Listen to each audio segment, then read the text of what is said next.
So what if I told you that the US government has a plan to steal $1,128 from you? Would you be okay with this? Would you actually put up a fight?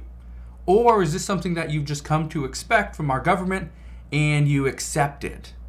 Well, I am sure you're eager to find out exactly what the US is doing, what the US government is planning to do to legally steal $1,128 from you. And we will get right to it. All I ask is if you can spend 2 seconds, hit that like button if you enjoy these up-to-date daily news reports on the US economy and actions that Congress is taking. Now, let's get right down to it. Let's talk about what the US government is about to do. Because I know a lot of people have been wondering, what should we expect?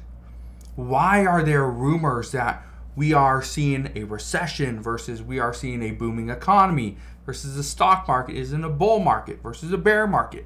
What is going on? Well, let's talk about what just happened.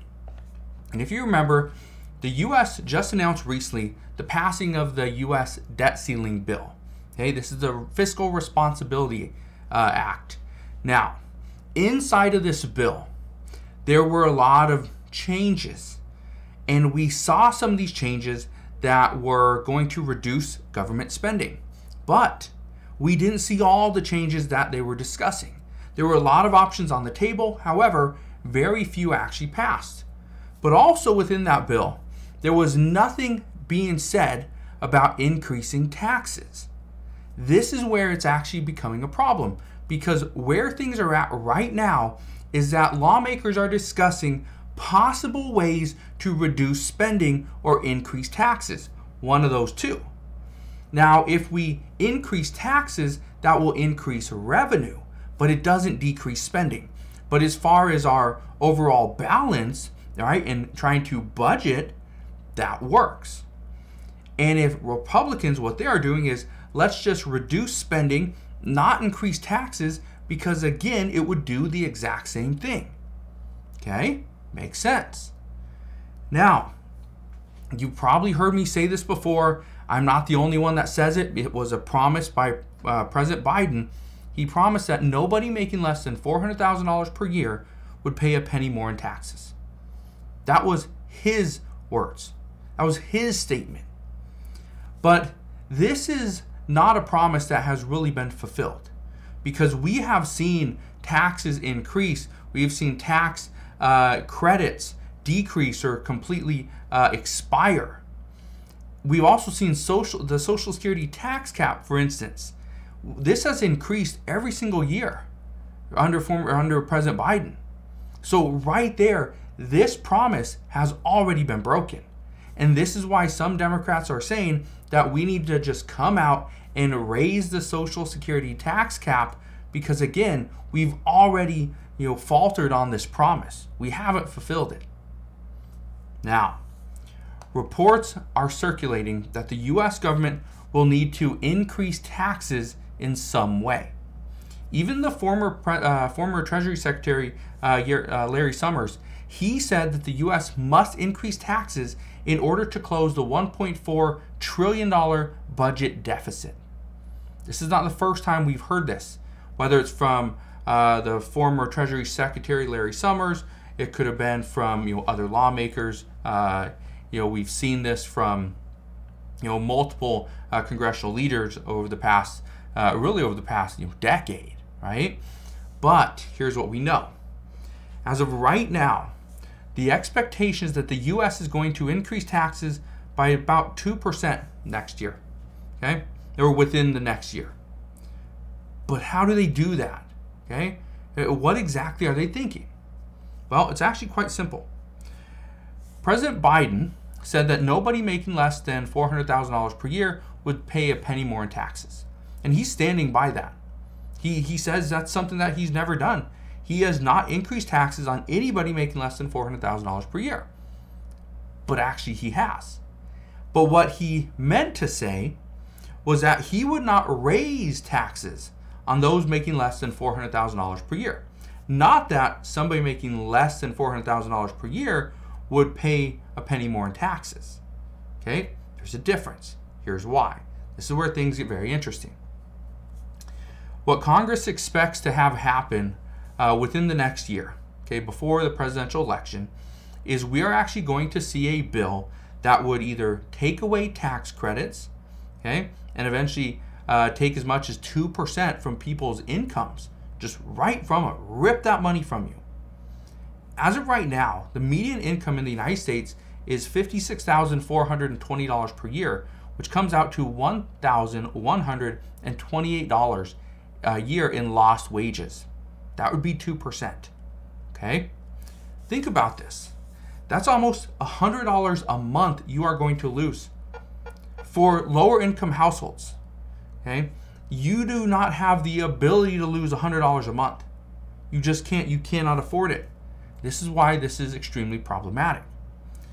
Now, I've been talking about this for many months, that we are going to see some of you lose your purchasing power because of what Congress has in store for you, or actually for all of us, right?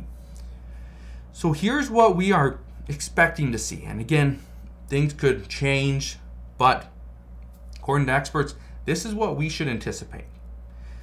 They say Congress will likely raise taxes for the wealthy, but in a very small amount. Who would you consider wealthy? Elon Musk, who's worth hundreds of billions of dollars? Would you consider somebody like Mark Cuban, who owns the Dallas Mavericks, who's probably worth anywhere from $5 to $15 billion? Or would it be Joe Schmo down the street that has, $3 to $5 million worth of assets? Would you consider them wealthy? Well, here's the thing.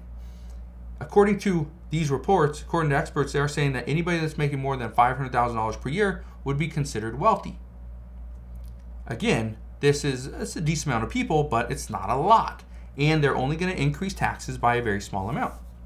Okay. They also say Congress will do away with certain tax credits or tax breaks. Think about this for a second. And I bring this up because, again, we've seen this in the past that, okay, if you pay for childcare and you pay X amount of dollars, you can get like 50% back. This was under the whole pandemic stuff, right? Those bills.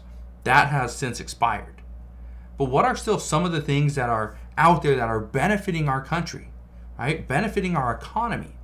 Well, one is this automotive pretty much tax credit or break or whatever you want to call it, right? Deduction.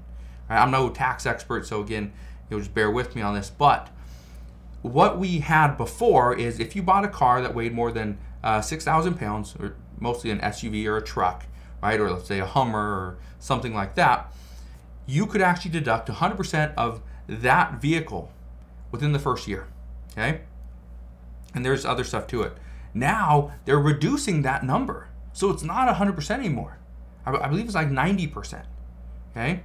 And so again, or maybe it's 80%, I don't know. Again, I'm not a CPA here. But that's what's extremely important to understand about what's going on, is that Congress is taking away some of those credits. So essentially they are taxing you more because you don't get those credits. And on top of that, we're going to see cuts to certain programs because Congress, and again, just bear with me on this, Congress is not going to call these cuts. They're going to call these reductions. Reductions in spending, not cuts. This is, again, part of the problem. They're just playing games with us, using different verbiage. And that changes our mindset, thinking, oh, there's no cuts. It's just a reduction. No big deal. Yeah, it's still a big deal. But this is why I'm telling you, Congress is going to legally, okay, or the U.S. government is going to legally steal $1,128 from every single one of us. If we are right on par with making that $56,420 per year, and we are now going to see a 2% reduction, that's going to be $1,128. That's about $100 per month. That's a big deal for most people. So, just wanted to fill you in on what's going on because, again, what was just announced is that Congress has no other choice than to go after the American people, to bring in more revenue, not really to reduce our spending, but to bring in more revenue to make up for it. But my expectation is we have to bring in additional revenue, but at the same time, we have to reduce expenses. That's what's going to happen. But it's just a matter of time. We will see the new bills that Congress does propose very soon. As they do, like always, I will be here every step of the way. I will fill you in on all the latest news and updates. All you gotta do is two things. First off, hit the like button on this video if you enjoyed today's update. Also, click that subscribe button so you never miss an update, and I will see you guys on the next one.